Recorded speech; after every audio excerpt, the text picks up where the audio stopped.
সালাম।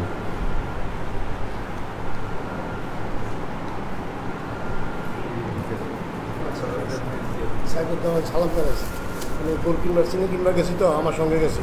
আচ্ছা, ফুলবাইরের ওই লাল চিনি সাইকেল দোকানদার আমি এটা কিনা গেছিলাম। এটা রাখো, অফিসে রাখো। লাল লাল এটা আমার একটু দিবা, পরে আমি দেখবো আমি কোয়ালিটি কেমন সুন্দর। এগুলা হচ্ছে অরিজিনাল, ঠিক আছে, সেম জিনিস। আমি মিলে দেখবো, দেখি কেমন সেম। আমার ওই কার্যপাড়ার এক ভদ্রলোক মারা গেছে করোনায়। আচ্ছা, 1,38,040 টাকা বাকি রেখে ভাড়া। আজকে গেছিলাম, ওরা 50,000 দিতে চায় আর বাকিটা মাছ চায়। আচ্ছা, কঠিন অবস্থার মধ্যে হ্যাঁ মাছ তো করছি আমি অনেক 40,000 মাপ ওইখানে বসে করে দিয়েছি। ঠিক আছে। তারপরে দোয়া করে নেব সেই 20,000 টাকা যাচ্ছিলাম থেকে আমাকে 5,000। আল্লাহু আকবার, আল্লাহু আকবার।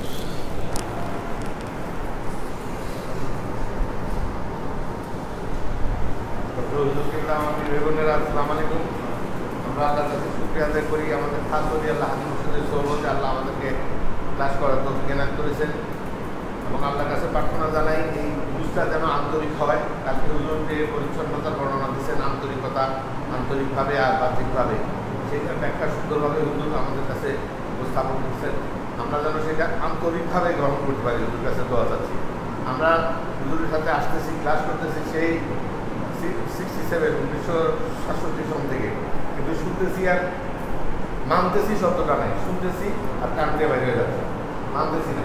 কেউ দাঁড়িয়ে এতটুকু সেটার বড় হচ্ছে না, কেউ বড় দাঁড়িয়ে মানুষের বলতেছে ছোটো করে ফেলে এটা, সে ছোটো করে ফেলতেছে। এরকমভাবে নিজের মশলা যেখান থেকে যা পাচ্ছি সেটা গ্রহণ করতেছে। আমার জন্য একজন অলি আল্লাহ আছে, হাজি মোর্শেদ আছে, ওনার হুকুম ছাড়াতে আমি কিছু করবো না, এটা বাহ্যিকভাবে বাইরে আমরা প্রকাশ করি না বা বলতে চাই না। কারণ কি, সেখানে আমাদের বিচার সংকট, আমাদের ওই রকম বোল্ডনেস, আমাদের অবস্থা,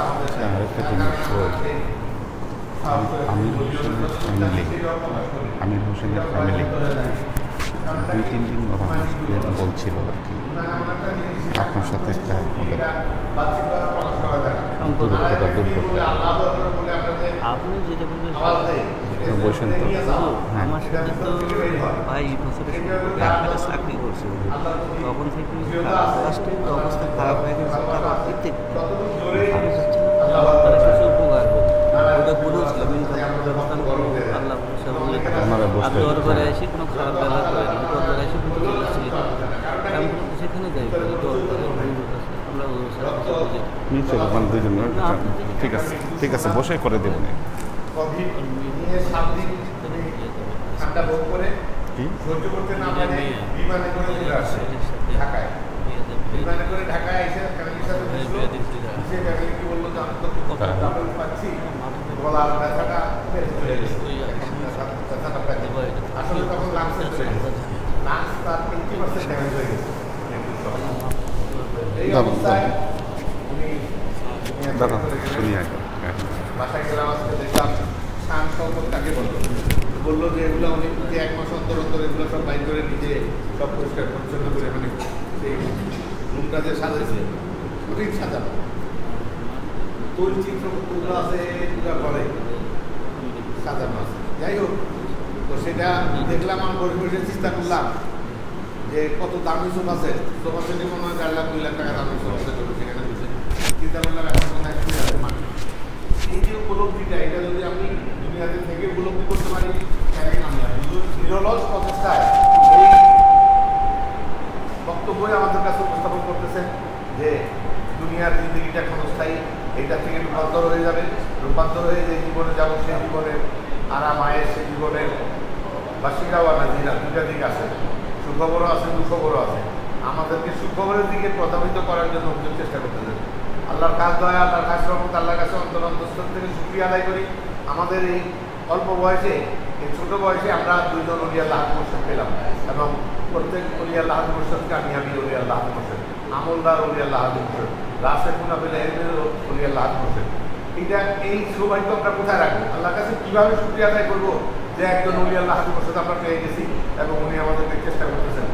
কত হাজি মোর্শেদের দরবার আমি চিনি, আমার সাথে চাকরি করছে সেই বিষয়ে আমি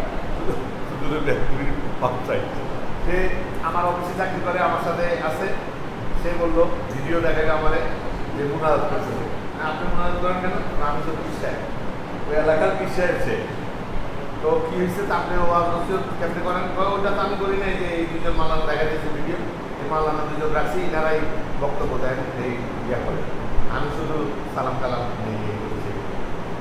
এই যে অবস্থা, আমি তো দেখলাম। আর আল্লাহ খাস রহমতে আমরা আমাদের ওই আল্লাহ সাথে সহবতে করতেছি, চেষ্টা করতেছি তাজিম করার জন্য, ভক্তি শ্রদ্ধা করার জন্য চেষ্টার মধ্যে আছি। পরিপূর্ণতা নিশ্চয়ই আসেনি, কিন্তু আল্লাহ খাস দয়া, আল্লাহ খাস রহমত, আলেমে কামেল উনি, যে সম্পূর্ণভাবে ওনার পরিপূর্ণতা আসছে। আজকে কয়েক জায়গায় বললাম যে ঢাকা ভার্সিটির প্রফেসর উনি ফার্স্ট ডিপার্টমেন্টের, তারা সাহায্য হয়ে গেল যে এত অল্প বয়সে উনি পরিচালনা করতেছেন দরবার। আমি বলি হ্যাঁ, পুরা দরবার না, শুধু বিভিন্ন জায়গায় সিম্পোজিয়ামে যাচ্ছেন, সমিতিতে যাচ্ছেন, ইয়াতে যাচ্ছেন, সবখানে বক্তব্য রাখতেন এবং স্ট্যান্ড বক্তব্য ওপেন। উনি প্রশ্ন আহ্বান করেন, বলে তার কি প্রশ্ন আছে বলেন, এখান থেকে জবাব দেবেন। সেখানে জবাব দেওয়ার জন্য কোনো বই খাটার কোনো স্কোপ নেই, সেখানে স্পন্টেনিয়াসলি জবাব দিতে হচ্ছে কোরআন এবং হাদিসের আলোকে। মুখস্থ কিছু না, কোরআন এবং হাদিস উদ্ধৃত করে সেখানে জবাবটা দিচ্ছেন এবং সুনিপুণভাবে সেই জবাবটাকে বিশ্লেষণ করে দিচ্ছেন, আবার উপস্থাপনা করতেছেন, নিজের বক্তব্য পেশ হচ্ছেন। এগুলো কোথেকে আসে? যেমন আমরা যদি কোনো সাবজেক্টে একটা পারফেকশন আসি, তখন আমরা বলতে পারি যে হ্যাঁ বলেন, প্রশ্ন করেন, কার কি বলার আছে বলেন, কারণ আমার তো সব জানা আছে। কিন্তু কোরআন এবং হাদিসের এই বিশালত্ব জিনিস নিয়ে সব কিছু জানা আছে, প্রশ্ন করেন এবং কোরআনের হাদিসের আলোকে এবারও দিয়ে বলি এটার উত্তর দেওয়া, এটা চারটিখানি কথা আমি বলে ফেললাম, আপনারা শুনে ফেললেন, এই পর্যন্তই আসে। অনুধাবন করতে চিন্তা করে দেখেন যে কত টাফ সাথে, কত কঠিন সাথে, কিসের থেকে হচ্ছে? আল্লাহর দয়া, আল্লাহর রহমত, আল্লাহর ভালোবাসা। হুজুর একটা কথা বলছেন এবং পারফেক্ট কথাটা বলছেন যে বলি আল্লাহ হাদিস হোসেন রক্ত থেকে হইতে হয়, বংশীয় হইতে হয়। এমনি আমি শুনলাম আর একদম কোরআন হাদিস পড়ে আমি বলি আল্লাহ হাদিস হোসেন দাবি করলাম আর হয়ে গেলাম, এটা কোনো রকমে যুক্তিসঙ্গত নয়। ভিতর থেকে আসতে হবে। বলি আল্লাহ হাদিস হোসেন ভিতর থেকে আসলে, বংশ থেকে আসলে, বংশীয়ভাবে তিনি যেটা পাবেন, জামাতার থেকে, ওনার ধর্মীয় গুরুর থেকে যেটা পাবেন সেটা। আর আমরা এই কোরআন হাদিস পড়ে এসে বললাম, অনেকেই হুজুরের এখানে এসে বসে বক্তব্য দেন, আমরা সেখানে নিজেরাই ক্লাসিফাই করতে পারি ওনাদের বক্তব্য আর আমার হুজুরের বক্তব্য কত গালপট ডিফারেন্স। কীভাবে পারি আমরা? কারণ কোরআন হাদিস হুজুর যতটুকু শিখেছে আমরা সেটা শিখে সেটার আলোকেই আমরা হুজুরের বক্তব্যটাকে চেষ্টা করি অনুধাবন করার জন্য। এটা আল্লাহ কাল দেওয়া দরবার, তার প্রমাণ আপনারা দেখতেছেন যে হুজুরের তত্ত্বাবধানে, বর্তমান হুজুরের তত্ত্বাবধানে কি বিশাল একটা কমপ্লেক্স তৈরি হয়ে যাচ্ছে, নিরলস নির্ভেজালভাবে। কোনো আলাপ নাই, আলোচনা নাই, কথাবার্তা নাই, কিছুই নেই, অটোমেটিক্যালি আল্লাহ ব্যবস্থা করতেছেন। কীভাবে? এটা আল্লাহর দরবার, আল্লাহর খাস দরবার, হুজুরের যে দোয়া, হুজুরের খাস দোয়া আছে বলে আমরা যারা চেষ্টা করতেছি সেই চেষ্টায় আল্লাহ সুযোগ দিচ্ছেন, আল্লাহ রহমত করতেছেন। তো এই রহমতটা ধরে রাখার জন্য আমাদের যে করণীয়, আমাদের করণীয় হলো পার্টিসিপেশন, সাখাওয়াত। আমরা যেন আল্লাহর রাস্তে দান করতে পারি হুজুরের নির্দেশে, এবং হুজুর কতটুকু আমাদের জন্য ভিড় করেন, কত ভাগ থেকে কত ফান্ড পাচ্ছেন, কতভাবে ব্যবস্থাপনা হচ্ছে। ভেরি রিসেন্টলি যে ব্যবস্থাপনা শুধু ডাইরেক্ট কাগজ করলে দিয়ে তার উপর আপনার প্রেশার দেবেন, একটা অংশ তাকে দেন আর বাকি অংশ আপনারা সংস্কৃতিগতভাবে নেন। এটা কত বড় হেল্পফুল এখন বুঝতেছি না আমরা। আখেরাতে গেলে, কবরে গেলে আমরা এটা বুঝবো যে কত বড় সৌভাগ্য বানায় দিয়েছেন হুজুর আমাদেরকে। আলোর ব্যবস্থা করা দিয়েছি, যেখানে পড়ালেখা হবে, কোরআন হাদিসের আলোচনা হবে, সেখানে আলোর ব্যবস্থাপনা করার জন্য হুজুর আমাদেরকে পার্টিসিপেট করতে হতেছে। আমরা যেন এটা সুন্দরভাবে পার্টিসিপেশন আনতে পারি, হুজুরের কাছে খাদ্য আচায় আল্লাহ কাছে কাজ কামনা করি। উনি আল্লাহ হাদিস হোসেনের খেদমত আমি দরবার খেদমত করতে করতে দুশ্মনকে পড়ে করি, যে দোয়া চাই। হাদিসের বইটা লাগবে। আলহামদুলিল্লাহ আলহামদুলিল্লাহি নাহমাদুহু ওয়া নাস্তাঈনুহু ওয়া নাস্তাগফিরুহু ওয়া নু'মিনু বিহি ওয়া নাতাওয়াক্কালু আলাইহি ওয়া নাউযু বিল্লাহি মিন শুরুরি আনফুসিনা ওয়া মিন সাইয়্যিআতি আ'মালিনা من يهد الله فهو المهتدي ومن يضلل فلن تجد له وليا مرشدا فنشهد أن لا إله إلا الله وحده لا شريك له ونشهد أن سيدنا وسندنا ونبينا محمدا صلى الله عليه وسلم الذي أرسله الله بالحق بشيرا ونذيرا وداعيا إلى الله بإذنه وسراجا منيرا. وقال الله تعالى في كلامه المجيد وفرقانه الحميد ما كان محمد أبا أحد من رجالكم ولكن رسول الله وخاتم النبيين وكان الله بكل شيء عليما. إن الله وملائكته يصلون على النبي يا أيها الذين آمنوا صلوا عليه وسلموا تسليما. صلى الله على محمد صلى الله عليه وسلم. صلى الله على محمد صلى الله عليه وسلم. صلى الله على محمد صلى الله عليه وسلم.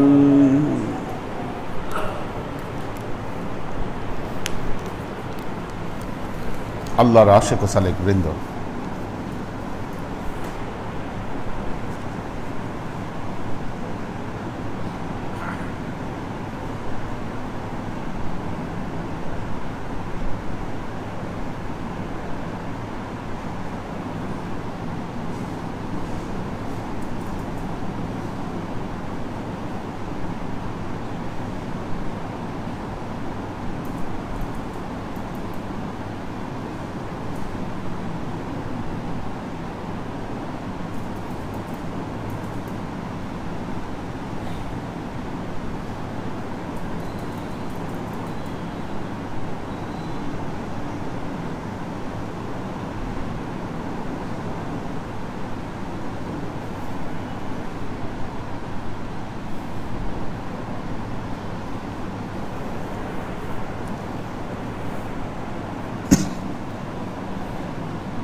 أن أخبة بن الحارث حدثه قال النبي صلى الله عليه وسلم قال صلى النبي صلى الله عليه وسلم العصر فأسرع ثم دخل البيت فلم يلبث أن خرج فقلت أو قيل له فقال كنت خلفت في البيت تبرا من الصدقة فكرهت أن أبيته فقسمته.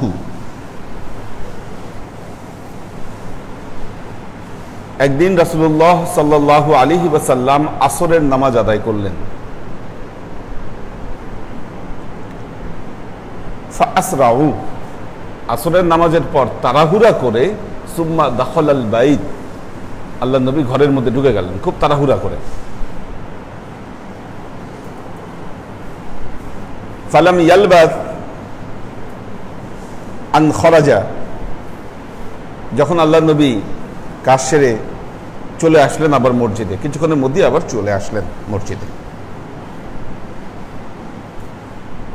ফাকুলতু আও কিলা লাহু, তখন তাকে জিজ্ঞাসা করলাম, ইয়া রাসূলুল্লাহ এমন কেন করলেন? কখনো তো এরকম আপনাকে করতে দেখি না, এত তাড়াহুড়া করে ঘরে ঢুকে গেলেন আসরের নামাজের পরপর। কারণ আল্লাহ নবী তো আসরের নামাজ পড়ে সব নামাজ পড়েই দোয়া করেন, বিভিন্ন দোয়া পড়তেন আল্লাহ নবী, আমরা হাদিস থেকে পেয়েছি সেই দোয়াগুলো।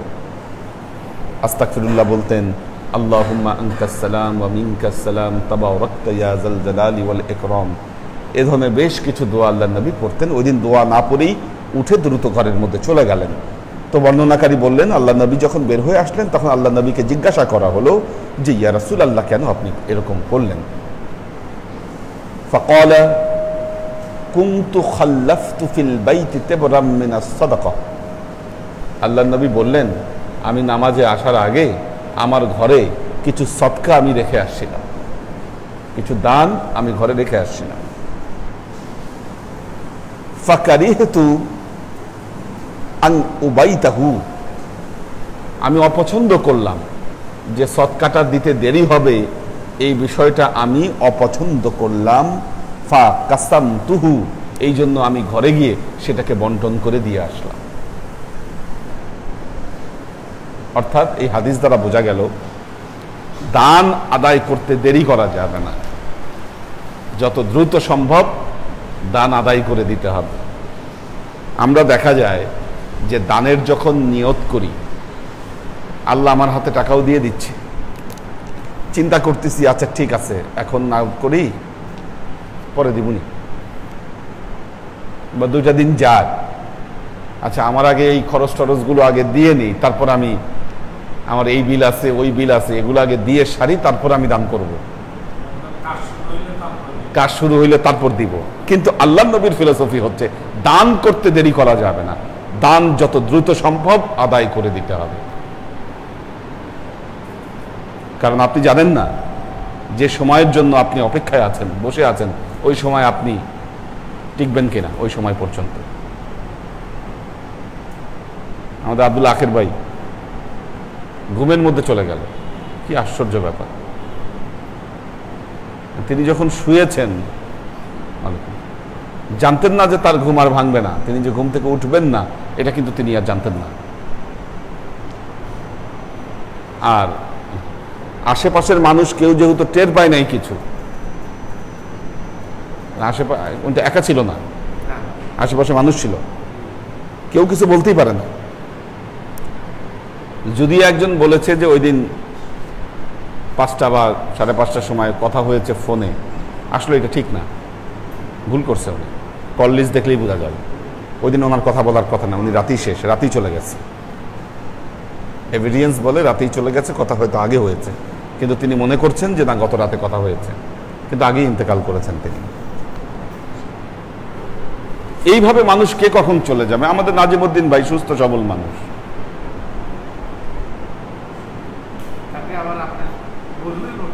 ওনার ড্রাইভারের করোনা পজিটিভ হয়েছে, আমি ওনাকে ফোন দিয়ে জানালাম যে আপনার কিন্তু ড্রাইভারের করোনা পজিটিভ হয়েছে, এবং আমার বিশ্বাস তখন ওনার মধ্যে সিমটমস অলরেডি বিদ্যমান। আমি যখন কথাটা ওনাকে জানিয়েছি, বলেছি সিমটমস বিদ্যমান না হলে উনি কিন্তু পরে ডাক্তারের কাছে যাওয়া আসা করতেন না। আমাদের শামসুল হক ভাই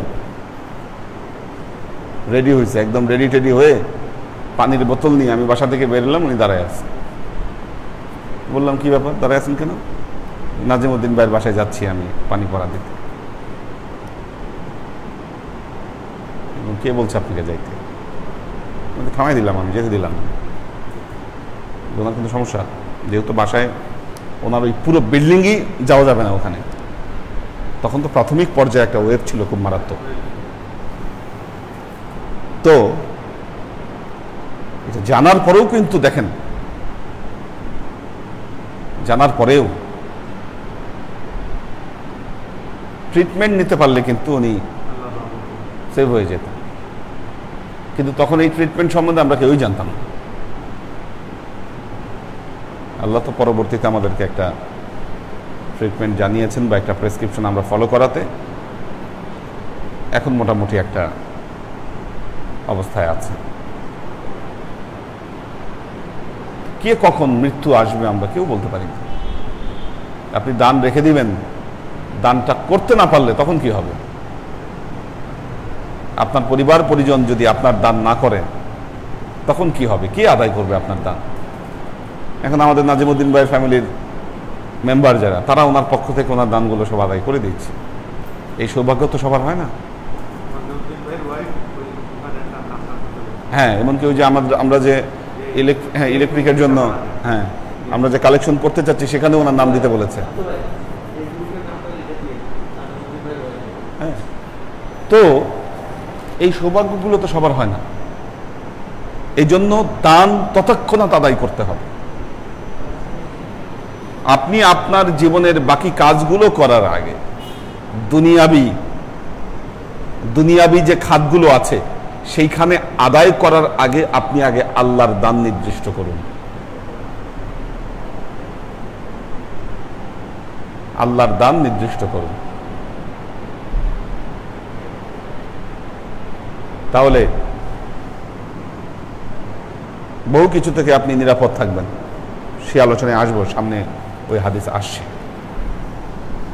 তো এই জন্য আল্লাহ নবী বললেন ফাকারি হেতু আন উবাইতাহু কাসামতুহু, আমি সেটাকে দান করে দিয়ে আসলাম। আল্লাহ নবীর কথা জানালেন।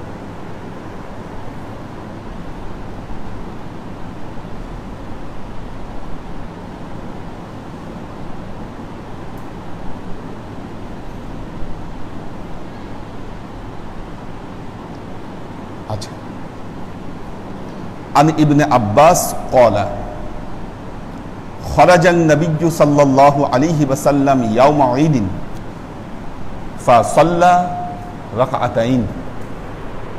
হযরত আব্দুল্লাহ ইবনে আব্বাস রাদিয়াল্লাহু তাআলা আনহু riwayate বর্ণিত হচ্ছে যে ঈদের দিন আল্লাহর নবী বের হলেন। আরে মুশির ভাইয়ের ঘুম চলে আসছে, আগায় বসে। তো খরাজ নবী সাল্লাল্লাহু আলাইহি ওয়াসাল্লাম ইয়াউম ঈদিন, আল্লাহর নবী ঈদের দিন বের হলেন। ফাসাল্লা রাকাতাইন,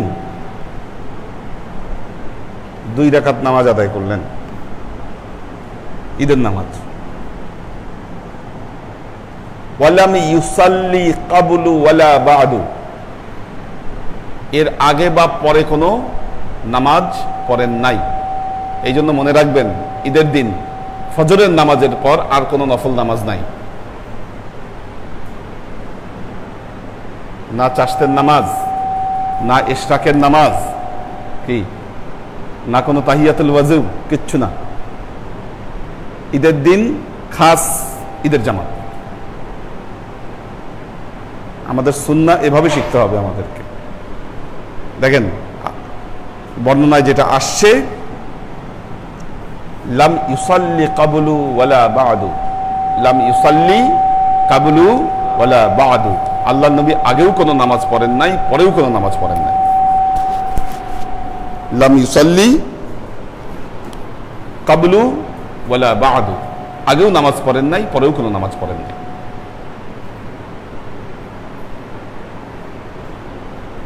তো সেই জন্য ঈদের জামাতের আগেও কোনো নামাজ নাই, পরেও কোনো নামাজ নাই। ওয়ালা বা'দু সুম্মা মালা আলান নিসা ওয়া বেলাল মাআহু, এরপর আল্লাহর নবী কি করলেন? মহিলাদের কাছে চলে গেলেন, মহিলাদের কাছে চলে গেলেন। ওয়া বেলালু মাআহু, হযরত বেলাল আল্লাহর নবীর সাথে গেলেন। দেখেন বর্তমানে কিছু কিছু গ্রামে গঞ্জে মহিলাদের ঈদের জামাত করা হয়, জানেন কিনা? মহিলাদের আলাদা জামাত করা হয়। এটা সেই জামাতে ইমামতি করেন একজন মেয়ে। হ্যাঁ, না না, মেয়েরা যে পুরুষের করে তা না, মেয়েরা মেয়েদের ইমামতি করছে। ওরা বন্ড গ্রুপ, ওরা এটা মানে পুরা, ওরা কি বলবো, পুরাই বন্ড, কি জানি নাম ওদের আছে, একদম পথভ্রষ্ট, এরা পুরাই পথভ্রষ্ট।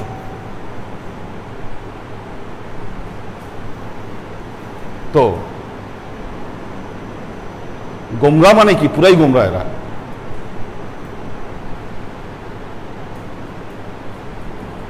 সিস্টেমটা সেরকম না।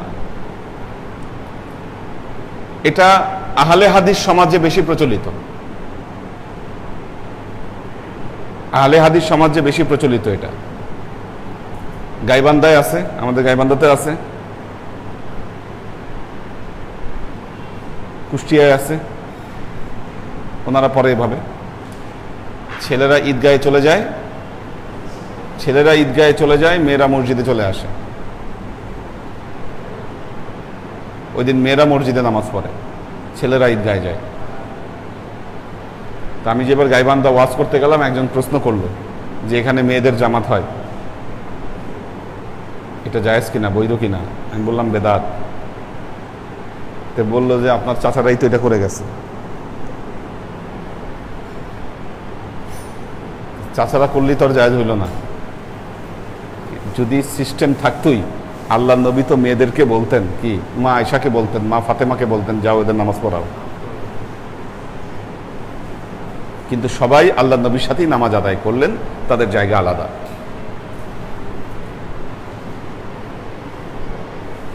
যেহেতু তখন মাইকের সিস্টেম নাই, আল্লাহ নবী যে ওয়াজ করেছেন সেটা তো তারা শুনতে পায়নি। শুনতে না পাওয়ার কারণে পরবর্তীতে আল্লাহ নবী মেয়েদের কাছে গেলেন, ওয়া মাআহু বেলাল, বেলাল তাদের কাছে গেলেন। এবং আল্লাহ নবীর সময় আল্লাহ নবী মেয়েদের বিশেষভাবেও ক্লাস নিতেন। আমরা ইতিপূর্বে কিতাবুল এলেমের মধ্যে আমরা পড়েছি যে মহিলারা একটা দিন ঠিক করে নিয়েছিলেন আল্লাহ নবীর কাছে যে আপনি আসবেন এবং আমাদেরকে ওয়াজ নসিহত করবেন। এটা কিন্তু অনেক বড় দৃষ্টান্ত। আমরা যারা আজকের দিনে মেয়েদেরকে শিক্ষা দীক্ষা থেকে দূরে রাখতে চাই, তার বিপরীতে এটা অনেক বড় দৃষ্টান্ত। মেয়েরা আল্লাহ নবীর কাছে আলাদা একটা দিন ঠিক করে নিয়েছিলেন। এই জন্য আমাদের মেয়েরা আবার মাঝে মধ্যে দাবি করে যে হুজুর সপ্তাহে 3 দিন ক্লাসের মধ্যে একদিন আমাদের এখানে ক্লাস করবেন, ছেলেরা নিচ থেকে শুনবে। তো আল্লাহ নবী ওয়াজ নসিহত শেষ করে চলে গেলেন মেয়েদের কাছে। ওয়া মাআহু বেলাল, হযরত বেলাল সাথে গেলেন।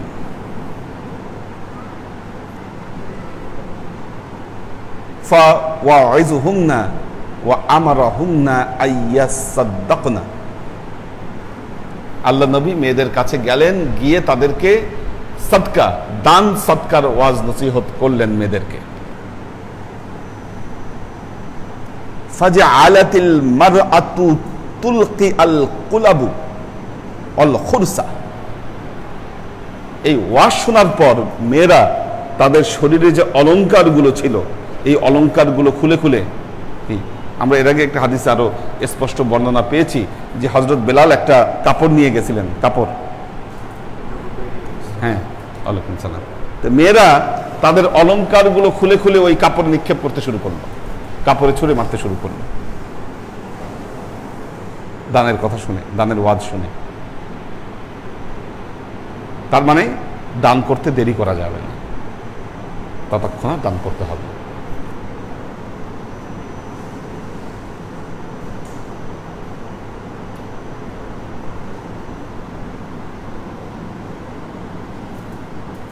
আচ্ছা,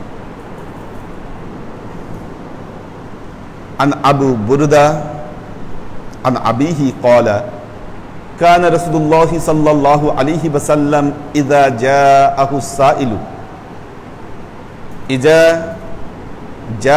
السائل وطلبت إليه حاجة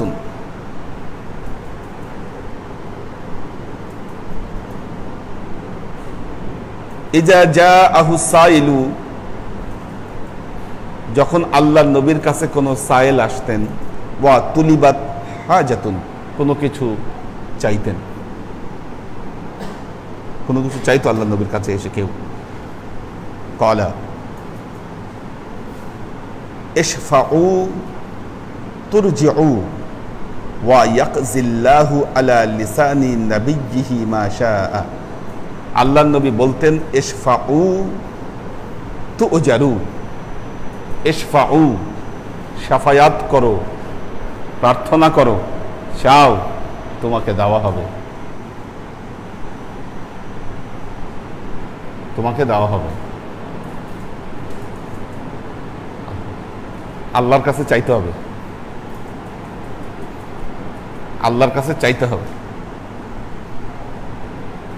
যিনি পুরো খাজাঞ্চির মালিক, পুরো বিশ্ব সাম্রাজ্যের অধিকারী, যিনি, ওনার খাজাঞ্চায় কি না আছে।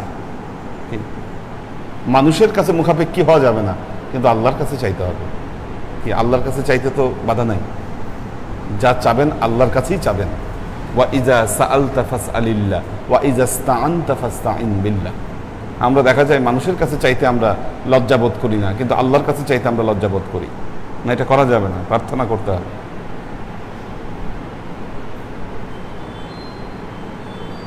এক ভিখারি বাদশাহ আলমগীরের সময় শুনছে বাদশাহ আলমগীর অনেক বড় বাদশাহ,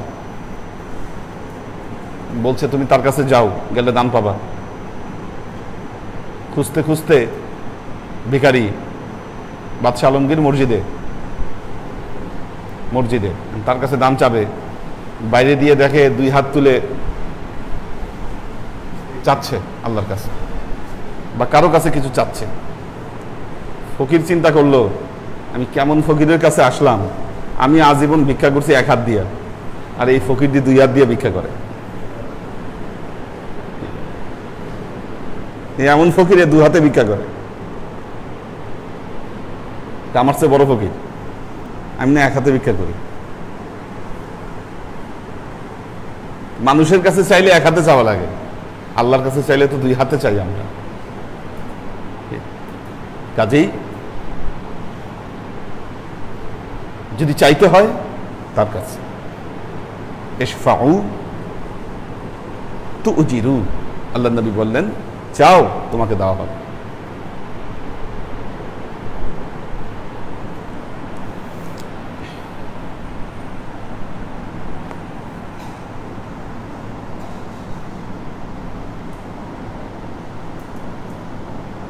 আচ্ছা, عن فاطمة عن أسماء قالت قال لي النبي صلى الله عليه وسلم لا توكي فيوكى عليك। দেখেন, এটা মা ফাতেমা রাদিয়াল্লাহু তাআলা আনহার রিওয়ায়াতে বর্ণিত। মা ফাতেমা বলেছেন,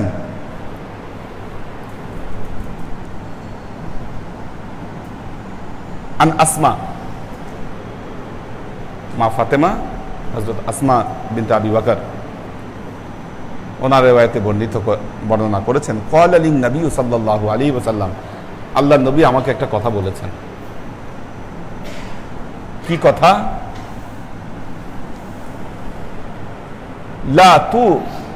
লা তুকা, খেয়াল করে দেখেন, লা তুকা ফায়ুকা আলাইক। এই যে কয়েকজন চোখ বন্ধ করে রাখছেন, এদিক তাকান, গুরুত্বপূর্ণ কথা শুনেন।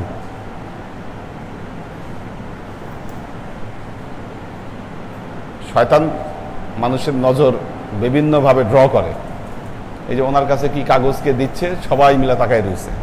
এই যে ওর হাতে কি কাগজ দিচ্ছে, এখন দেখার সময় হয়েছে এই কাগজ। এইভাবে মনোযোগ কেড়ে নেয় শয়তান। কিন্তু বলেছি কথাটা গুরুত্বপূর্ণ, ছোট্ট কথা, এত ছোট হাদিস হয় না, কম। হাদিসের ভাষাটা হচ্ছে লা তুকা ফায়ুকা আলাইক, এতটুকু হাদিস, 2 শব্দের হাদিস, লা তুকা ফায়ুকা আলাইক।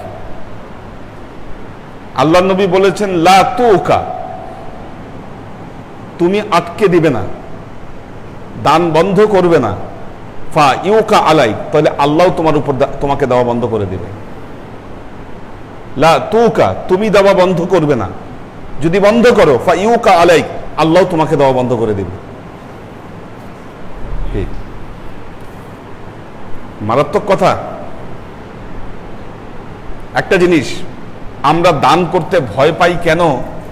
আমরা দান করতে ভয় পাই যে দান করলে মনে হয় আমার অর্থ শেষ হয়ে যাবে, আমার টাকা শেষ হয়ে যাবে। আমরা অধিকাংশ মানুষ এই কথা মনে করি। একটা কথা মনে রাখবেন, এই জগতে আল্লাহ তাদেরকেই দেয় যারা মানুষকে দেয়।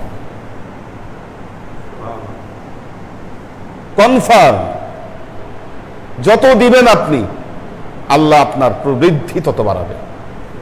আর আপনি যত মনে করবেন যে না আটকায় রাখলে তো টাকাটা আমার থাকলো, কি ওয়াইলুল লিকুল্লি হুমাযাতিল লুমাযাতিনিল্লাযী জামাআ মালাও ওয়া আদ্দাদা, মাল জমায় আর গুনে। এই জন্য আল্লাহ নবী বলেছেন লা তুকা, খবরদার আটকে দিবা না, বন্ধ করবা না, ফাইউকা আলাইক, তোমার উপর তলে বন্ধ করে দেওয়া হবে। এখানে কতগুলো সূত্র। কোরআনে আল্লাহ কথাও বলেছেন ফিস্তার রাই ওয়াদ্দার রাই, দান করতে হবে কি সচ্ছল অবস্থায় কি অসচ্ছল অবস্থায়, উভয় অবস্থায় দিতে হবে আপনাকে। আপনি দেওয়ার অভ্যাস করুন, আল্লাহ আপনাকে দেওয়ার অভ্যাস করুন। যত দিবেন আপনি তত প্রাপ্ত করবেন। আর যদি এই অভ্যাস আপনার না থাকে, আজীবন এক অবস্থার মধ্যে আপনার সময় পার করতে হবে।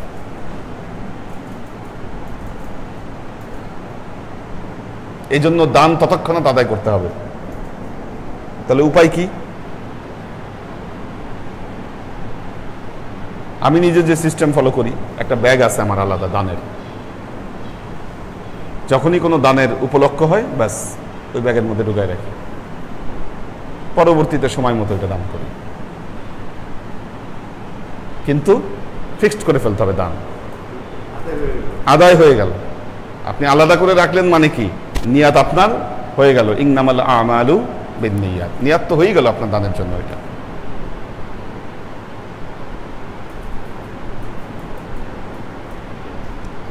যারাই দান করেন, দানের সাথে যারা অভ্যস্ত, আমাদের সমাজে বহু মানুষ আছে কিসের দান কিসের কি কিচ্ছু বুঝে না, নিজের মতো খাচ্ছে দাচ্ছে টাকা উড়াচ্ছে, এই তো জীবন চলে যাচ্ছে এইভাবে। আজকে আপনারা দরবারের সাথে জড়িত, একটা প্রতিষ্ঠানের সাথে জড়িত, এই জন্য আপনারা দান করছেন, করতে হচ্ছে। যদি সমাজে নর্মাল জায়গায় থাকতেন, যদি নর্মাল প্রসিডিউরে আপনাদের জীবন যদি জড়িত থাকতো, কোথায় দান করতেন? চান্সই পাইতেন না।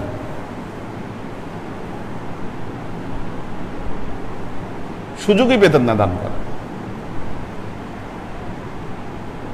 কিন্তু আল্লাহর আশিক ও সালেক বৃন্দ, আল্লাহর নবীর এই কথাটা মনে রাখবেন, লা তুকি ফা ইউকা আলাইক, তুমি দান থামাবে না, তাহলে আল্লাহ তোমার উপর, আল্লাহ তোমাকে দেওয়া থামায় দিবেন। কত দিক থেকে কত ভাবে আল্লাহ দিতে পারে আপনাকে দান।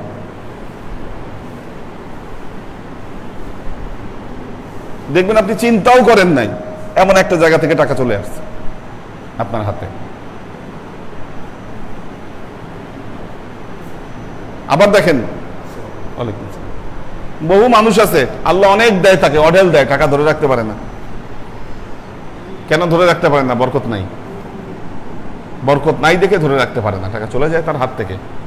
জীবনে বহুত ইনকাম করছেন কিন্তু করার মতো কাজ কিছুই করতে পারেন নাই। ওয়াই? শেষ বয়সে এসে দেখতেছেন হিসাব জিরো। না দুনিয়ার জন্য কিছু করতে পারছেন, না আখিরাতের জন্য কিছু করতে পারছেন। একটা করলেও তো তাও মানুষের মনোতৃপ্তি থাকে যে না আমি এক সাইড করছি। যে কোনো এক সাইড তো করতে হবে। আল্লাহর জন্য দিয়ে যদি আপনি ফকিরও হন, তাও তো একটা মনোতৃপ্তি আপনার আছে যে না আমি লস করি নাই, কারণ আফটার লাইফ আমি সেটা পাচ্ছি। যে কোনোটাই করে নাই তার কেমন দুর্ভাগ্য চিন্তা করে দেখেন। কত বড় দুর্ভাগ্য সে যে এদিকে করে নাই ওইদিকে করে নাই, না ঘাটকা না ঘাটকা, সে এই জীবনে সব টাকা উড়ায় শেষ করছে। বহু মানুষ আছে আমাদের চলার পথে, আপনি দেখবেন কোনটাই করতে পারে নাই সে। কাজেই আপনি দানের অভ্যাসে যখন থাকবেন, আল্লাহ আপনার জীবনকে একটা ব্যালেন্স করে দিবে।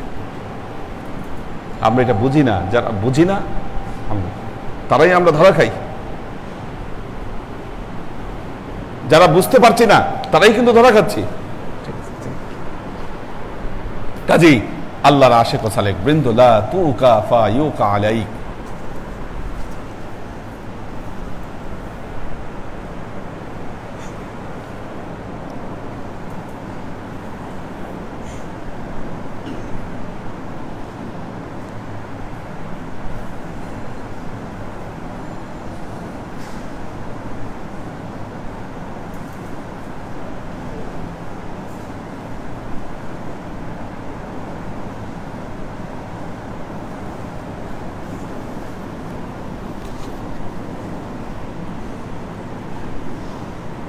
عن عبد بن عبيد الله بن الزبير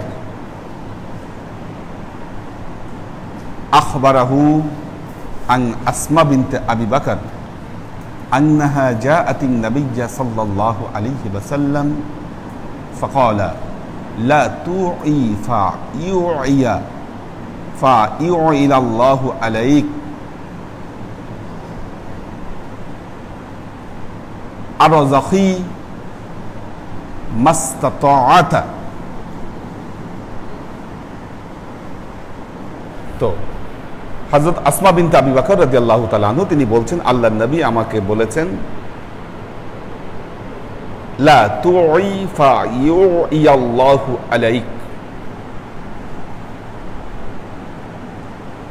তুমি কৃপণতা করবে না তুমি, তাহলে আল্লাহ তোমার সাথে কৃপণতা করবেন। আল্লাহ কৃপণতা করবেন।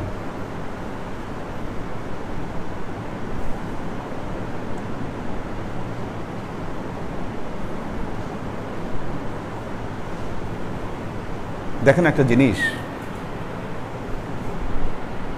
আল্লাহ চাইলে কি না পারে। ইন্ডিয়ায় কিন্তু করোনা পরিস্থিতি ভয়াবহ, বাংলাদেশের চেয়ে খারাপ। বাংলাদেশ তো বিন্দাস, মানুষ আরামে আছে। আমার কেন জানি মনে হয় মোদি যখন স্বায়ত্ত শাসন বন্ধ করে দিল কাশ্মীরের লোকজন কিন্তু অনেক কষ্ট পেয়েছে ওই সময়, না খেয়েছিল অনেকদিন।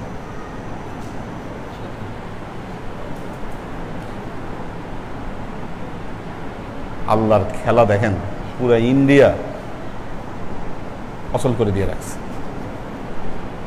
ওইটার পরপরই কিন্তু এটা হলো, লকডাউন আসলো।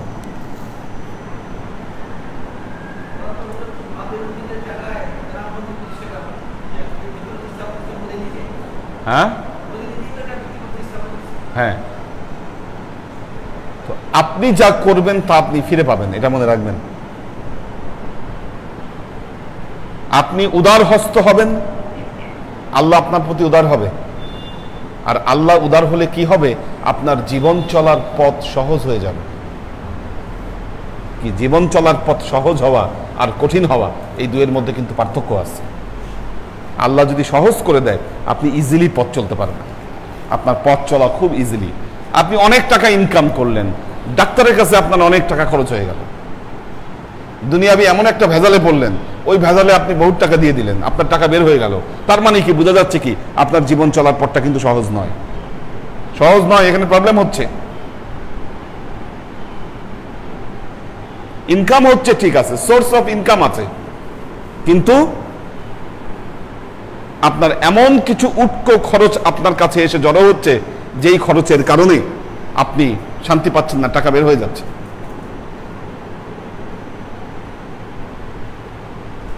তার মানে বোঝা গেল আপনার সমস্যা হচ্ছে, প্রবলেম হচ্ছে আপনার।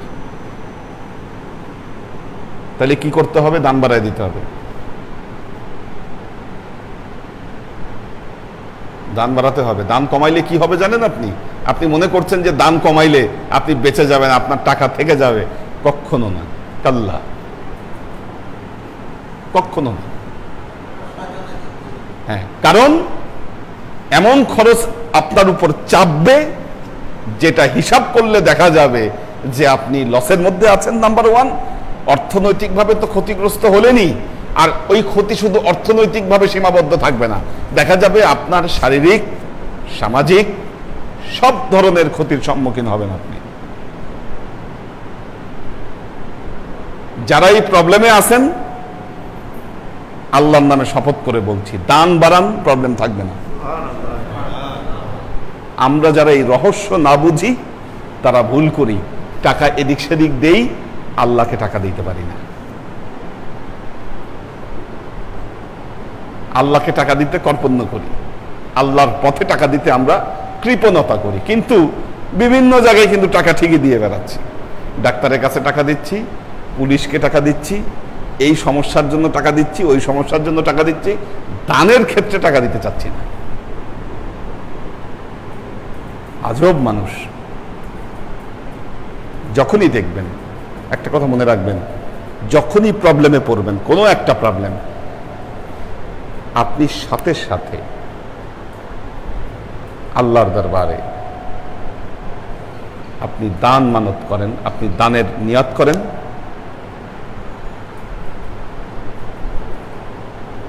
আল্লাহ আপনার সমস্যা দূরীভূত করে দিবে। একটা অ্যামাউন্ট আপনি নিয়ত করলেন, আপনার সমস্যা গেল না, সমাধান হচ্ছে না, কি মনে মনে আপনি নিয়তের মাত্রা বাড়ান,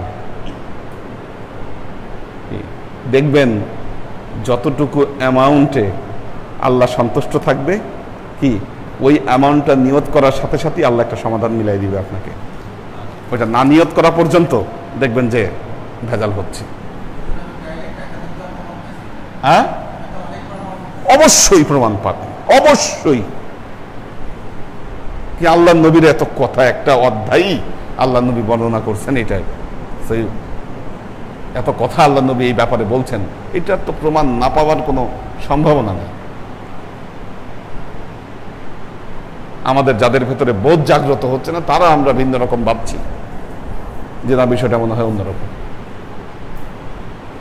মারেফত, মারেফত তো এটাই বড় মারেফত। আপনি মারেফত প্রমাণ সহ মিলে যাবে, হিসাব প্রমাণ সহ হিসাব মিলবে। এজন্য বিপদে আপদে যখনই বিপদ আসছে, সাথে সাথে আল্লাহর কাছে নিয়াত করেন।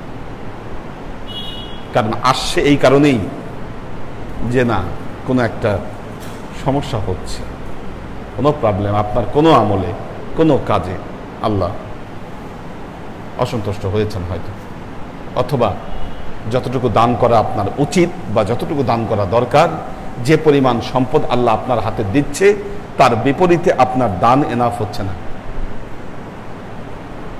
আপনার শুকরিয়াটা সঠিকভাবে আদায় হচ্ছে না, যে কারণে এই প্রবলেমগুলো হচ্ছে।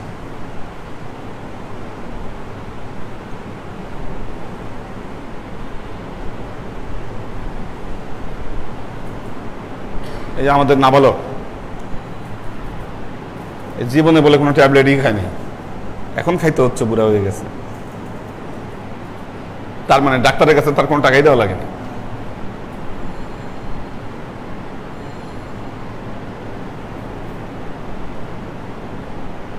এই ধরনের অনেক কারিশমা থাকে মানুষের। হ্যাঁ হ্যাঁ, তো এই যে আমাদের ফয়েজ আহমদ ভাই, মরহুম ফয়েজ আহমদ, উনিও ট্যাবলেট খায়নি, কারণ এই দরবারের প্রতি যে ওনার কন্ট্রিবিউশন, কি উনি চলেও গেছেন তো হঠাৎ করে, ওনার যে কন্ট্রিবিউশন, ওনার যে পরিশ্রম, কি এরপরে আর লাগে নেই কিছু, আল্লাহ ওইটাতে সন্তুষ্ট ছিল। এই জন্য হঠাৎ করে নিয়ে গেছে, ওনাকে কষ্টও দেয়নি।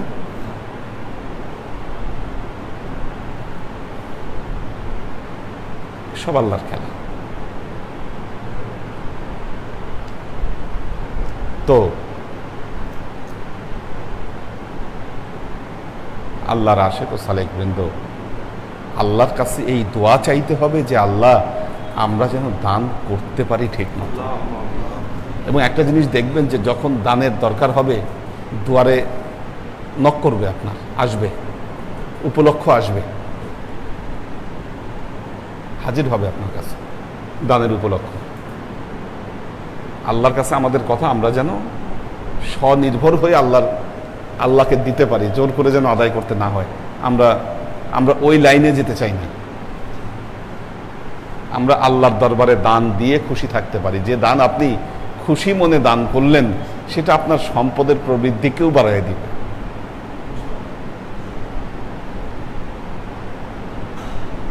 আবার যখন আমাদের পাপও বেড়ে যায়, তখন দেখা যায় যে ওইটার আবার একটা কাফারা আদায় হয়, যে কারণে বিভিন্ন বিপদ আপদ সমস্যা আমাদের উপর আপতিত হয়।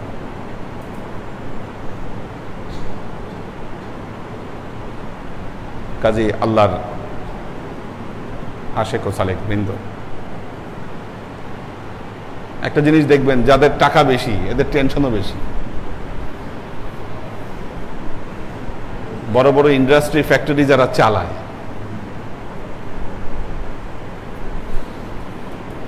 আমি তো চিন্তা করে পাই না এই টেনশন তারা সামলায় কেমনে।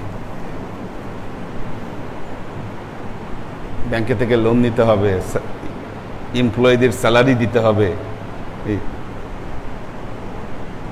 কত মারাত্মক,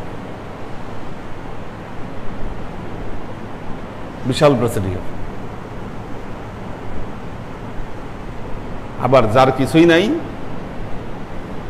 দিন আনে দিন খায়, সে কিন্তু আরেক একদিক থেকে ভালো আছে,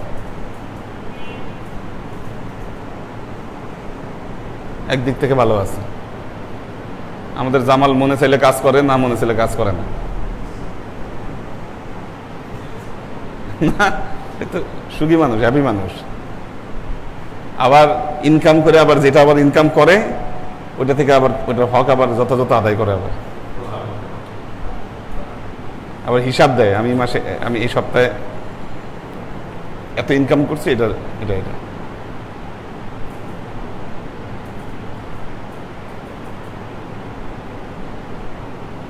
তো আল্লাহর আশিক ও সালেক বৃন্দ, এই যে আল্লাহ নবীর যে কথাগুলো, লা তুই ফাইউ আল্লাহু আলাইক আরযাকি মাসতাতাতি, সুতরাং যত পারো দান করো, দান করো।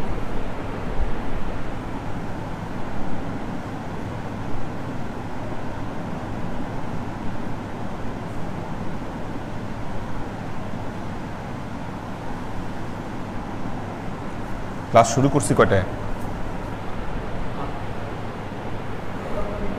হ্যাঁ, দাও এটা পড়ি, এটা কারণ এরপরে হাদিসটা অনেক বড় হাদিস, একদিনে শেষ হবে না এটা।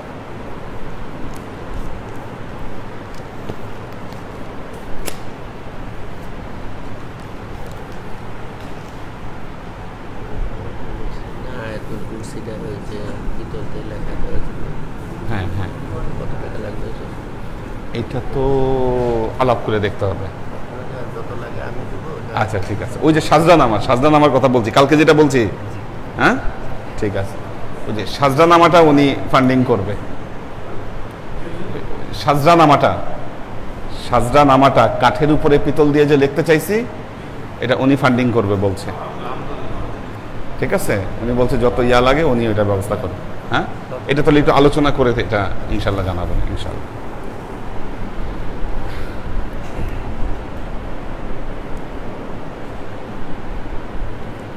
হানিফ আছে, হানিফের মিলাদ আজকে। কোন হানিফ? কই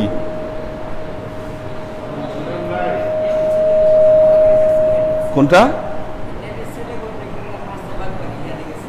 ওই খালি এগুলাতে দৌড়ায় কেন? কে কারে মারছে, কে কারে কি করছে, এগুলা থেকে যত দূরে থাকা যায়। একটু নিচে নাম। আচ্ছা,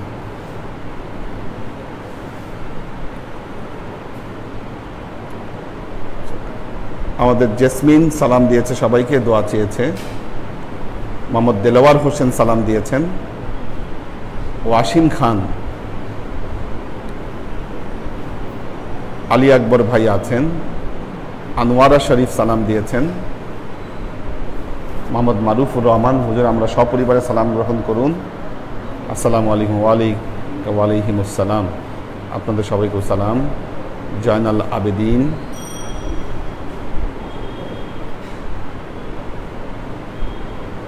সুরভি আক্তার নিপা সালাম দিয়েছে, দোয়া চেয়েছে।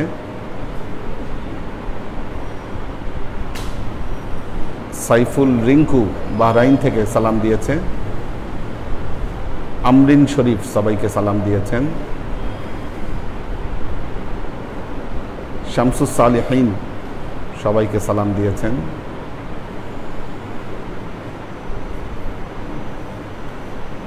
আচ্ছা, মোহাম্মদ মারুফুর রহমান তিনি একটা প্রশ্ন করেছেন, হুজুর আমার একটা প্রশ্ন, হুজুর তাসাউফের আলোচনায় গতকাল 9টি দরজার পরিচয় পেলাম।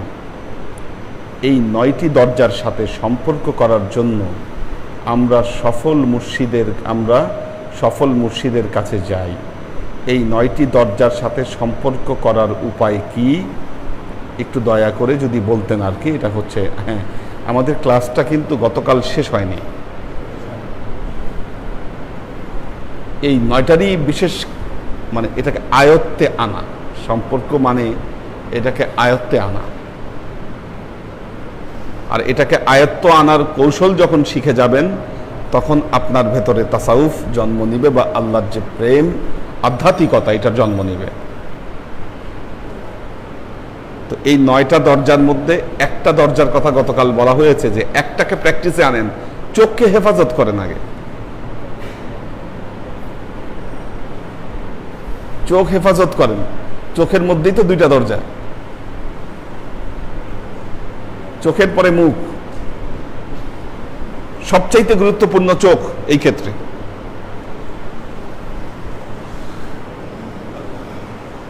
চোখকে যখন হেফাজত করবেন,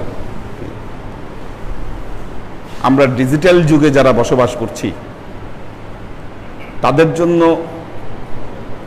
স্পিরিচুয়াল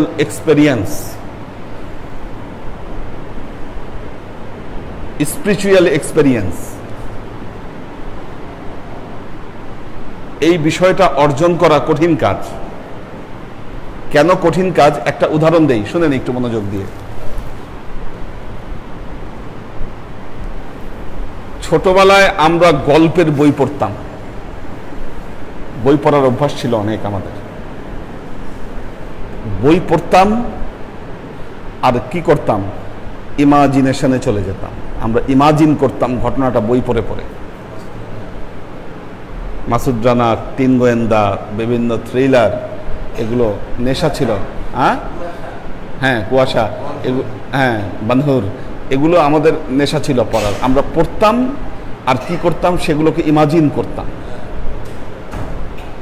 আপনার ছেলেমেয়েরা পড়ার ধারের কাছে নাই, কারণ এই সব জিনিস তারা দেখতে পাচ্ছে, ট্যাবে দেখতে পাচ্ছে, মোবাইলে দেখতে পাচ্ছে। তাদের কিন্তু ইমাজিনেশন শক্তিটা হারিয়ে যাচ্ছে। যখন আপনি দেখেন, যখন এগুলো আবিষ্কার হয়েছিল না, ছিল না এগুলো, সালেক যারা, তারা চোখ বন্ধ করলেই একটা টেলিভিশন স্ক্রিনের মতো সামনে দেখতে পাইত। আপনি তো এই স্ক্রিন দেখতে দেখতে আপনার চোখ নষ্ট করে ফেলছেন। এখন হবে কেমনে? নষ্ট করে ফেলছি। একটা জিনিস মনে আছে কিনা, আব্বা একটা কথা বলতেন যে যান্ত্রিক দর্শনে কখনো কাবা ঘর যেন কেউ না দেখে। যান্ত্রিক দর্শনে কাবা ঘর দেখতে মানা করেছিলেন। তার কারণ হলো টেলিভিশনে যান্ত্রিক দর্শনে কাবা ঘর দেখলে আপনি যখন সরাসরি দেখবেন ওই ফিলিংসটা আপনি পাবেন না। কাজেই চোখটাকে যখন আপনি নষ্ট করে দিয়ে রাখবেন, কি আপনার মধ্যে ওই থার্ড আই যেটা আছে, এই 2 চোখের অন্তরালে যে আরেকটা চোখ আছে, ওটা অকেজ হয়ে যাবে, কাজ করবে না। আমাদের ছেলেপেলেদের যেমন ইমাজিনেশন শক্তি নষ্ট হয়ে যাচ্ছে, ইমাজিনেশন শক্তি নষ্ট হলে কি হবে? ক্রিয়েটিভিটি তাদের ভেতর থেকে চলে যাবে, এরা ক্রিয়েটিভ হবে না। তো আমাদের ক্লাসটা আসলে টু বি কন্টিনিউ, এটা কন্টিনিউ হবে। এটা গতকাল একটা অংশ শুধু গিয়েছে, আপনি সামনের ক্লাস থেকে ইনশাল্লাহ ফলো করলে এই জিনিসগুলো আরো জানতে পারবেন।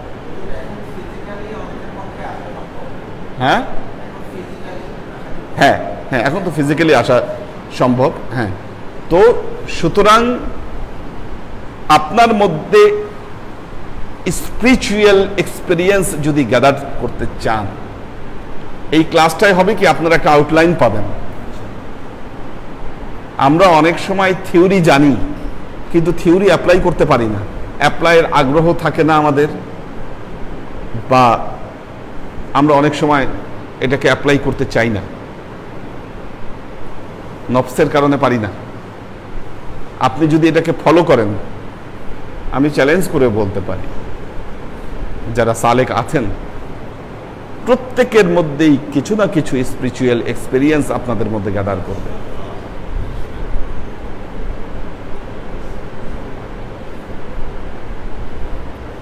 আমরা বলি যে বর্তমান সময়ে টেলিভিশন ছাড়া থাকা কঠিন।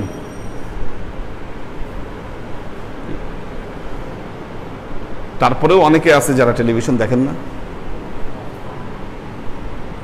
আমি বলছি না টেলিভিশন দেখা হারাম, কথাটা বলছি না, আমি অত এক্সট্রিম লাইনে যাচ্ছি না।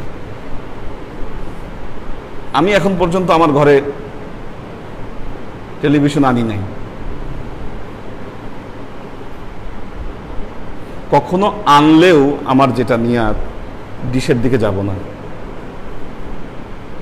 কারণ টেলিভিশনটা দরকার অন্য কারণে। আমাদের এখানে হয়তো টেলিভিশন আমরা সেট করব, কারণ ওই দিন চিন্তা করে দেখলাম যে আসলে ইয়ার স্ক্রিনের চাইতে যদি টেলিভিশন স্ক্রিন দিয়ে যদি আমরা কাজগুলো করতে পারি, এটা আরো বেশি ভালো হবে আমাদের প্রজেক্টরের চেয়ে। আপনি যতটা নেচারের কাছাকাছি থাকবেন, আপনার স্পিরিচুয়াল বিপ্লব ততটা হবে, ততটা হবে। সো চোখকে হেফাজত করেন। আপনি রাস্তা দিয়ে যখন হেঁটে যান, মেয়েদের দিকে তাকায় থাকেন, আপনি মেয়েদের দিকে তাকায় থাকেন, কিভাবে আশা করেন যে আপনার মধ্যে স্পিরিচুয়াল বিপ্লব হবে, আপনি স্পিরিচুয়াল এক্সপিরিয়েন্স আপনি গ্যাদার করবেন? কি নফসটাকে একটু কন্ট্রোল করেন, ওইটার চেয়ে অনেক বেটার কিছু আপনি পাবেন। কিন্তু সেটা তো আমরা করতে পারছি না, আপনি পারছেন না। শুধু থিওরি জানলে হবে না, প্র্যাকটিসে আসতে হবে। এই জন্য হাদি মোর্শেদ যারা আছেন তারা মানুষকে শিক্ষা এবং দীক্ষা দেন, সোজা কথা, প্র্যাকটিসের লাইনে আনতে চান।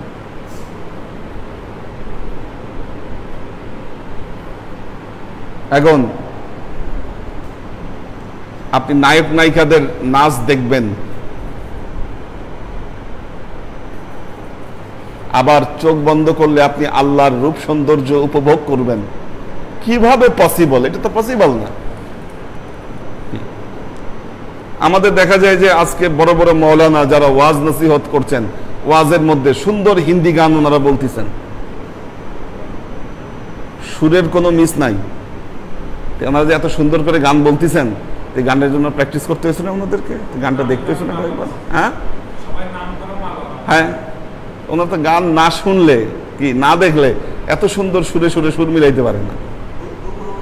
হ্যাঁ, সব হিন্দি ছবি অনুকরণ করতেছেন।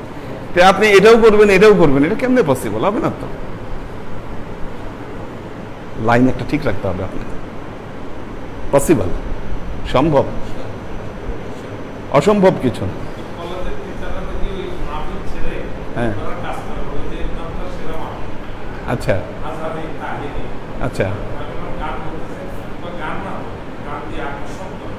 আচ্ছা। তো দেখুন, আল্লাহর ওয়ালিদের দরবার এগুলো সবকিছু থেকে আলাদা না। আমরা সেটার মুখাপেক্ষী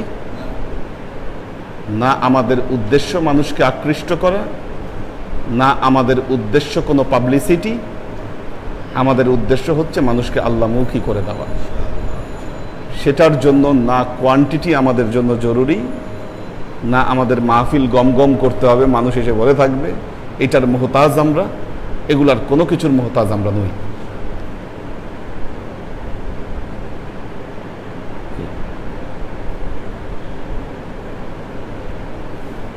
এবং আমরা আমাদের নির্দিষ্ট দর্শন ফিলোসফির উপর প্রতিষ্ঠিত, এর বাইরে আমরা যেতেও রাজি না। কিছু আসেও না, আমাদের কিছু যায়ও না।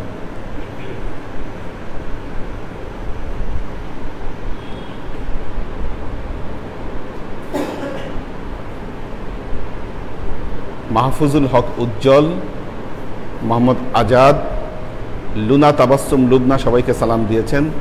মোহাম্মদ আজাদ সবাইকে সালাম দিয়েছেন। ওবায়েদ সালাম দিয়েছেন। নাসিমুল ইসলাম পটল, হাবিবুর রহমান সবাইকে সালাম দিয়েছেন। শামসুস সাদিকিন সালাম জানিয়েছেন। পর্ণা বিনতে কাদির, মোহাম্মদ আব্দুল কাদির সবাইকে সালাম দিয়েছেন। পর্ণা বিনতে কাদির সালাম দিয়েছেন। ওমর শরীফ সালাম দিয়েছেন। ডক্টর শওকত ওসমান, হলুদ বসন্ত, জেসি চৌধুরী ইতি, মাকসুদ আনাম, জেসি চৌধুরী ইতি সবাইকে সালাম দিয়েছেন। আমাদের আব্দুল সত্তার ভাই ক্লাসে আছেন। আল্লাহ সবাইকে কবুল করুন। হ্যাঁ হ্যাঁ, মাকসুদ আনাম এলাকায় থেকে ক্লাসে আসলো না কেন? এই মাকসুদ আনাম যে অনলাইনে যুক্ত আছে, ও ক্লাসে আসে নাই কেন?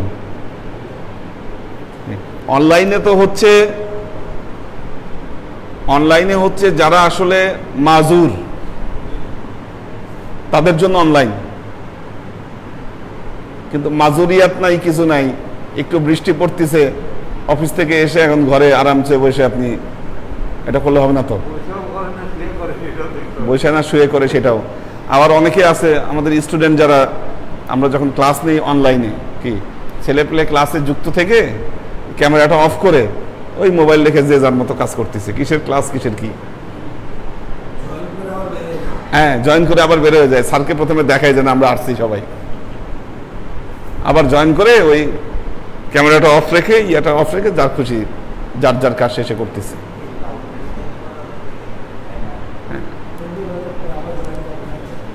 তো ক্লাসে আসতে হবে। বলেন। আচ্ছা,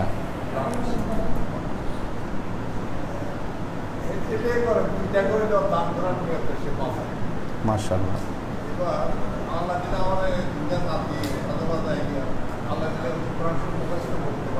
আলহামদুলিল্লাহ। মাথার উপরে মাথার উপরে আল্লাহ, অবাস্তব কথা, কেউ বিশ্বাস জানে। ডাক্তার কাছে গেছি, এক্সরে করছি, আসলে কি জ্ঞান বসছি, ডাক্তারে কয় আর কিচ্ছু হয় না। আল্লাহ হেফাজত করে। কথা বলবেন ডাক্তার টাকাতে আমি একটু কানে বেরিয়ে গেছি। হ্যাঁ, অবশ্যই এটাই বাস্তব।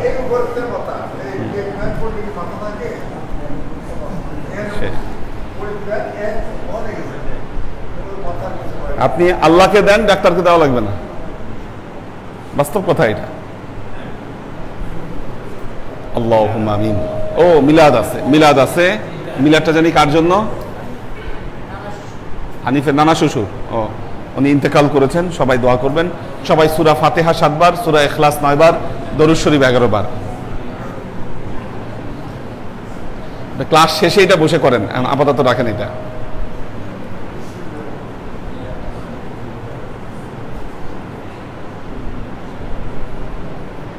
আগে কমন সবার লিস্ট করেন, ঠিক আছে? লিস্ট করার পরে মানে ইলেকট্রিক্যালের তো ভিতরে যাদেরকে ঢুকাইলাম, তারপরে যদি মানুষ থাকে বা আগ্রহী হয় তারা থাকতে, তাহলে অন্যান্য কিছু খেদমত যেগুলো আছে ওগুলোর সাথে একটা গ্রুপ করে দিব। আগে নামে তালিকা করে।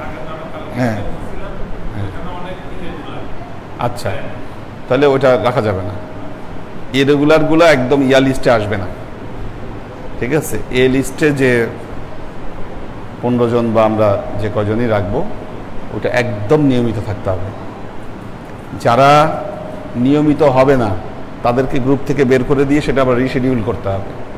এই কথা তাদেরকে জানিয়ে দিবেন যে যারা এই গ্রুপগুলোতে থাকছে একদম রেগুলার মানুষ থাকতে হবে, ইরেগুলার কাউকে রাখা যাবে না। কেউ যদি ইরেগুলার হনই তাহলে তাকে গ্রুপ থেকে বের করে দিয়ে ওটাকে রিশিডিউল করতে হবে, ঠিক আছে? হ্যাঁ, এটা খেয়াল রাখতে হবে।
লিস্ট থেকে নাম বাদ দেওয়া দরকার নাই, যারা আছে ওই রেগুলার নামের সাথে আর লিখবেন আর ই লিখবেন। হ্যাঁ আই, হ্যাঁ হ্যাঁ আই আর আর, এটা লিখে দিবেন আর কি, ঠিক আছে? এই দুটো জিনিস লিখে তারপরে ওইটা ওইভাবে সর্ট আউট করবো, মানে সাজাবো আর কি জিনিসটা সুন্দর করে।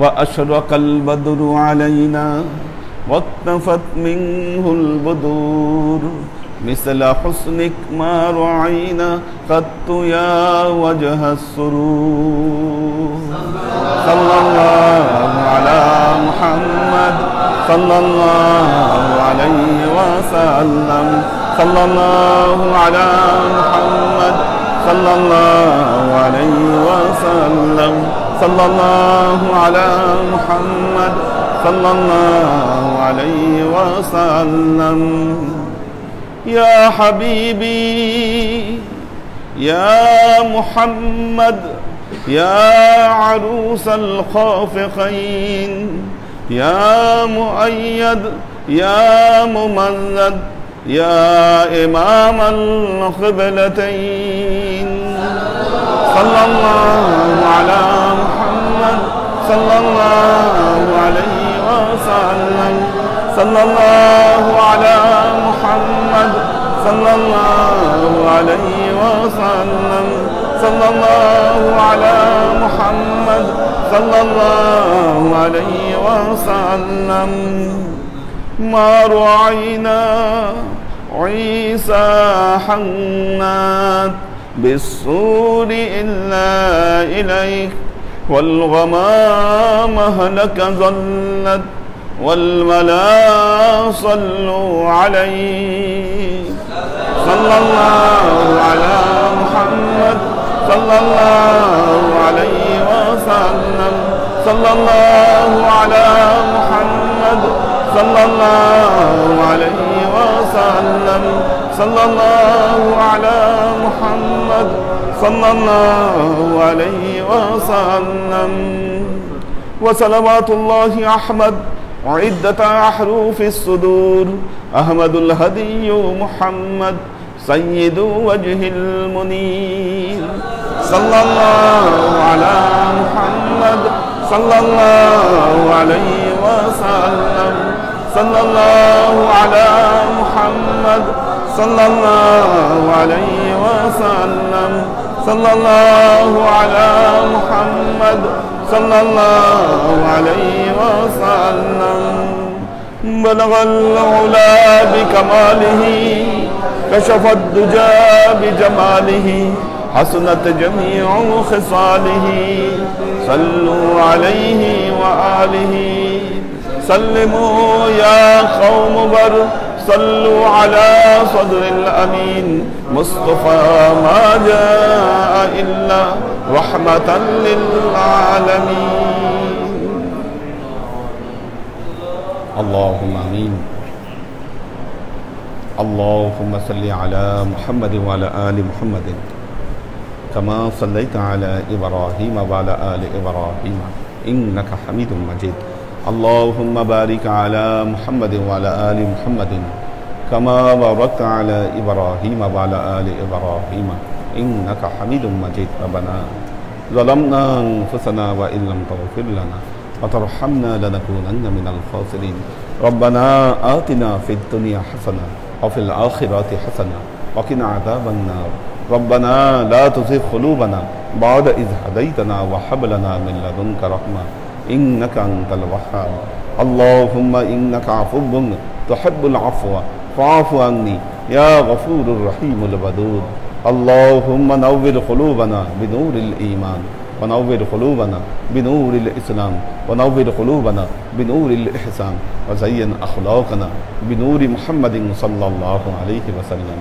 اللهم إنا نسألك علما نافعا رزقا واسعا عملا مقبولا شفاء من كل داء قلبا خاشعا ذهنا ذاكرا إيمانا كاملا توبة قبل الموت راحة عند الموت ونجاة بعد الموت اللهم إنا نسألك رحمتك في كل درجة فلاح في كل أمر ونعوذ بك من الشرك والشك والنفاق والبدعة ومن كل وسوسة الشيطان ইয়া আল্লাহ, ইয়া রহমান, ইয়া মালিক, আমরা এতক্ষণ যে সমস্ত আমল তোমার দরবারে উপস্থাপন করলাম ত্রুটিমুক্তভাবে, এ আমলগুলোকে তুমি আমাদের তরফ থেকে কবুল করে দাও। তুমি আমলের যাজা আমাদের প্রিয় নবী হযরত মুহাম্মদ মুস্তাফা সাল্লাল্লাহু আলাইহি ওয়াসাল্লামের কাছে পৌঁছে দাও। আল্লাহ, আমাদের নবীর পরিবারবর্গের কাছে তুমি এর চাচাকে পৌঁছে দাও। আমাদের নবীর সাহাবাই কেরামের কাছে তুমি এর চাচাকে পৌঁছে দাও। এই দুনিয়ার সমস্ত আম্বিয়াই কেরাম, সাহাবাই কেরাম, তবে আইন, তবে আইন, ওয়ালি আউলিয়া, গাউস কুতুব, আমাদের মা বাবা, ভাই বোন, আত্মীয় স্বজন, এই দরবার থেকে যত পীর ভাই বোন চলে গেছে সবার রুহে আল্লাহ তুমি এর চাচাকে পৌঁছে দাও। তুমি তোমার হাবিবের ওসিলায় আমাদের সবাইকে কবুল ক্ষমা করে দাও। আমাদের জীবন থেকে সমস্ত অভাব, অভিযোগ, বালা মুসিবত দৃঢ় হস্তে তোমার দ্বীনের খেদমতের তৌফিক তুমি আমাদেরকে দান করো। আজীবন যেন তোমার হেদায়েতের পথে প্রতিষ্ঠিত থাকতে পারি, সে তৌফিক তুমি আমাদেরকে দান করো। সুবহান রাব্বিকা রব্বিল ইজ্জাতি আম্মা ইয়াসিফুন, সালামুন আলাল মুরসালিন, ওয়ালহামদুলিল্লাহি রাব্বিল আলামিন। ওয়াজআল আখিরু কালিমাতিনা ইনদাল মাউত লা ইলাহা ইল্লাল্লাহু মুহাম্মাদুর রাসূল।